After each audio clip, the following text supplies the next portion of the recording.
Now you're very welcome to The Big View here on KCWTV. And our guest this week is Eldad Beck. He's an Israeli journalist who's based in Berlin. He's the Central Europe correspondent for the daily Israeli newspaper Yedioth Ahronoth. And Eldad Beck joins us at a time when the Arab revolutions in the likes of Tunisia, Egypt and Libya pose all sorts of potential drawbacks and benefits for Israel. He, for example, believes there's a strong chance that in Egypt the Muslim Brotherhood will gain considerable political ground following the elections that are going to be held there later this year. And of course, Eldad Beck also joins us in the same week that Israel suffered from its first bus attack in downtown Jerusalem in several years. Eldad Beck, nice to meet you. You've been in Dublin over the last couple of days, just giving your views about what's happening in the Arab world, these amazing revolutions that are taking place.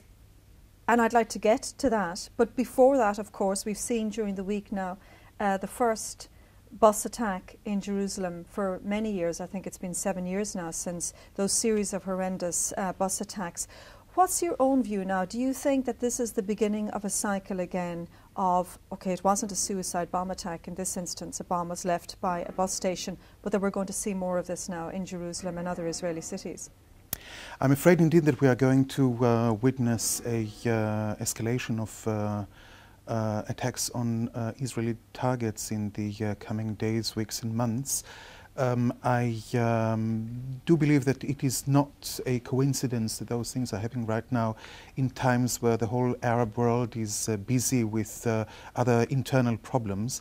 I believe that certain Palestinian radical organizations, probably the Hamas and the Islamic Jihad, are not very happy by the fact that the world is focusing right now on other problems than the Palestinian problem. You know, they were maybe too spoiled in the last decades, getting too much attention and too much focus of the international medias and of the public opinion in the Middle East, and all of a sudden they are completely at the side, and they want first of all to get the attention back, and secondly I do fear that they wish to kidnap the revolutionary movements in the Arab world, which means that they would really want to create a military escalation between Israel and themselves, so that all those protesting against the authoritarian regimes in the Arab world would sort of add to their lists of demands also the Palestinian issue. So if I get this straight, you're saying that you believe the bus attack on Wednesday was a conniving move by radical militants, Palestinian militants, to somehow bring the focus of the media spotlight away from the Arab revolutions back to themselves? I have the feeling that this is the case. We didn't have only this bus attack. We had in the last days a very serious increase of rocket attacks from the Gaza Strip on Israel, this time using quite long-range missiles that even reached cities like Beersheva, Ashkelon and Ashdod. It's not anymore just a few kibbutzim on the frontier between Israel and Gaza, but it's really into the Israeli territory, and we had the slaughter of the family in the Itamar settlement, which was a horrible in the West Bank. That was horrendous. A Palestinian went in there and stabbed to death actually 5 members of a family, including a baby of 3 months, which was horrendous. But the Israelis, of course, have been retaliating, and Palestinians have been killed. So it seems to be we're seeing again a cycle of tit-for-tat killing. You know, the Palestinians send off a rocket, the Israelis retaliate, then the Palestinians go back in and they do something else.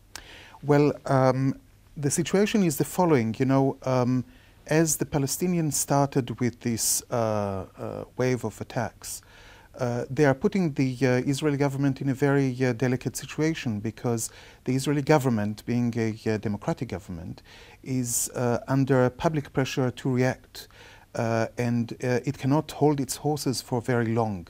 so far the reaction of the Israeli government has been not as one would expect under such circumstances, and I do believe that the Israeli... In the sense that you think they haven't gone in with as much force as might they've have been done in the expected, past, as they've done in the past. As they've done in the past. And what would be the reason for that, do you think? That it isn't that it doesn't work, retaliating like that doesn't work for the Israelis? I'm not so sure. I think that the Israeli government is aware of the very fragile situation in the Middle East right now. I think that the Israeli government is aware of the fact that by reacting too strongly, it might divert the movement that we are seeing, the tremendous and wonderful movement that we are seeing all over the Middle East, into something that is, after all, a minor track in the whole Middle East picture. And, there is a tendency to picture this government that we are having as a very radical one.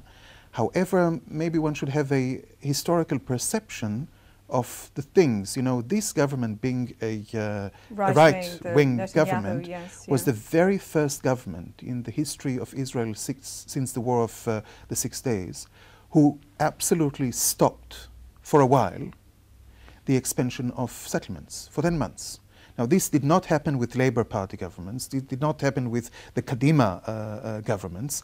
This government, which is, described by everyone like a horrible, radical, right-winged, extremist government, was the first one to actually do it. And they did it, and they did it because of American pressure. And they've stopped now, as we know. One of the most immediate reactions to the horrendous killing of the Settler family 2 weeks ago was to decide to give the green light to go ahead again with building houses. You're absolutely right with the American pressure. However, they did it. The Israelis have known American pressures in the past, and they have done other things, not really reacting to such pressures. This government did it, and they waited 10 months long to start negotiations with the Palestinians, and these negotiations started only in the very last days of this freezing period, not enabling anything to happen. And then, obviously, Netanyahu, coming from the political camp that he is coming, couldn't convince people anymore. People were saying, look, you've done it, great. What have you achieved? So we have wasted 10 months of not doing anything, unfortunately, because of Palestinian stubbornness. But do you believe it's right that there would still be expansion of settlements in very disputed territories in the West Bank, which in the event of a two-state system being established, a Palestinian state alongside an Israeli state, many of those settlements would be lost by the Jews, the Israelis? They would have to give them back to the Palestinians. So why provoke further resentment from the Palestinians by now saying, well, go ahead now, you can expand the settlements? Well, if you're reading into the secret documents of the negotiations which were held by the Palestinian Authority and previous Israeli governments, you see that even the Palestinian leadership is ready to accept a solution in which there would be an exchange of territories, which means that not all settlements would be evacuated, and they would get Israeli territory for the Palestinian territory on which we have nowadays settlements. So we are mainly talking about expansion of settlements in areas that would, in agreement with the Palestinians, stay in under Israeli control. I truly believe that by focusing too much on this issue and bringing it out of proportion and not reporting exactly about what's happening, the situation is just becoming too complicated. The Palestinians are saying many things, and in many things they're right to say what they're saying. However, one should not automatically believe everything that the Palestinians are saying. Okay. Can I come back, though, to the point you were making earlier, which was that you think that the bomb attack in Jerusalem on Wednesday was a decoy to try and bring the media spotlight, the global spotlight, the political spotlight back onto the Israeli-Palestinian conflict, because you feel that maybe these militant Palestinian groups are not happy about the attention that's being given to the Arab revolutions. Why would that be the case? What's your thinking behind that? Why would they actually feel that this isn't a good idea, that there's so much attention being given to these revolutions that are happening? Because of two things. First of all,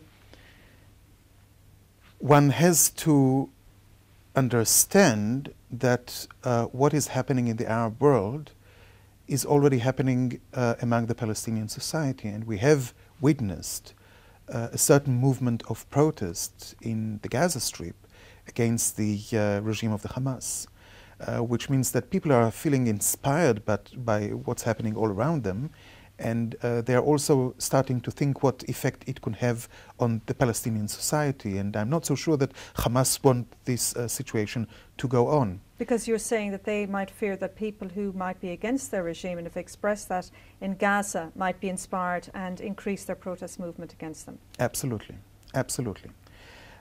Secondly,